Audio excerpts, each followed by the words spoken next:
Career बनाना, reporter, writer या फिर editor बनना, तो आज ही संपर्क करें RJ रम झाझर में।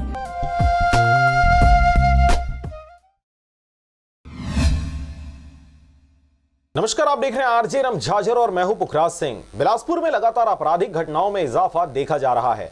चोरों के हौसले इतने बुलंद हैं कि घर में घुसकर महिला के सोने का चैन तक लूटा जा रहा है। देखिए रिपोर्ट। चोरों के हौसले बुलंद, घर में घुसकर महिला के सोने का चैन लूटा। अब इसे कोरोना के कारण उत्पन्न लॉकडाउन से उपजे बेरोजगारी का असर कहें या फिर कोई और वजह, लेकिन बिलासपुर में अपराधी पूरी तरह बेलगाम हो चुके हैं। पहले तो चैन स्नैकर सड़क चलती महिलाओं के गले से चैन लूटकर भाग जाते थे, लेकिन अब इनके हौसले इस कदर बुलंद हो चुके हैं कि ये घरों में घुसकर भी वारदात को अंजाम दे रहे हैं। ऐसी ही एक घटना रविवार की देर रात सरकंडा थाना क्षेत्र के मोपका आवास पारा में हुई, जहां रहने वाली महिला रामबाई वर्मा घर पर थी। दरवाजा खुला हुआ था। रात करीबन 8:45 बजे लाल रंग का टी शर्ट, कैप्री और चेहरे पर हरे रंग का गमछा लपेटा एक लुटेरा अचानक घर में घुसा और महिला का गला दबाकर उसके गले में मौजूद 1.5 तोले सोने की चैन लूटकर पलक झपकते भाग गया। इस चैन की कीमत लगभग 1.5 लाख रुपए बताई जा रही है। बाद में महिला के पुत्र मौके पर पहुंचे और सरकंडा पुलिस को मामले से अवगत कराया। पुलिस अज्ञात आरोपी की तलाश में